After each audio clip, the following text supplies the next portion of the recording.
ನೀವು ಎಲ್ಲ ರೀತಿ ರಸಮ್ನ ಟ್ರೈ ಮಾಡಿರ್ತೀರ, ಆದರೆ ಈ ಹುರುಳಿಕಾಳು ರಸಮ್ನ ಒಂದು ಸಲ ಟ್ರೈ ಮಾಡಿ ನೋಡಿ. ಖಂಡಿತವಾಗ್ಲೂ ನಿಮಗೆ ತುಂಬಾ ಇಷ್ಟ ಆಗುತ್ತೆ. ಅಷ್ಟು ರುಚಿಯಾಗಿರುತ್ತೆ ಈ ಹುರುಳಿಕಾಳು ರಸಮ್ಮು. ಮಾಡೋದಕ್ಕೆ ತುಂಬ ಸಿಂಪಲ್ಲು. ಒಂದು 5 ನಿಮಿಷ ಟೈಮ್ ಇದ್ದರೆ ಸಾಕು, ನೀವು ಈ ಹುರುಳಿಕಾಳು ರಸಮ್ನ ಮಾಡ್ಕೊಳ್ಬೋದು. ಈ ಹುರುಳಿಕಾಳು ರಸಮ್ ಮಾಡ್ಕೊಳ್ಳೋದಕ್ಕೆ ಒಂದು ಚಿಕ್ಕ ಬೌಲಷ್ಟು ಹುರುಳಿಕಾಳನ್ನ ಹಿಂದಿನ ದಿನ ರಾತ್ರಿಯೇ ನೀರಿನಲ್ಲಿ ಚೆನ್ನಾಗಿ ನೆನೆಸಿಟ್ಟಿದ್ದೆ.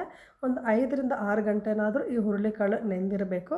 ನೆಂದಿರೋ ಹುರುಳಿಕಾಳನ್ನ ಕುಕ್ಕರ್ಗೆ ಹಾಕಿ 2 ಗ್ಲಾಸ್ ನೀರು ಹಾಕಿ, ರುಚಿಗೆ ತಕ್ಕಷ್ಟು ಉಪ್ಪು ಹಾಕಿ, 2 ಟೊಮೊಟೊ ಹಾಕಿ ಒಂದು 3ರಿಂದ 4 ವಿಷಲ್ ಕೂಗಿಸ್ಕೊಂಡಿದ್ದೀನಿ. ಟೊಮೊಟೊನ ಮಿಕ್ಸಿನಲ್ಲಿ ಹಾಕಿ ರುಬ್ಬಿ ಪಕ್ಕಕ್ಕೆ ಇಟ್ಕೊಂಡಿದ್ದೀನಿ. ಈ ರಸಮ್ಗೆ ಒಗ್ಗರಣೆ ಹಾಕ್ಕೊಳ್ತಿದ್ದೀನಿ.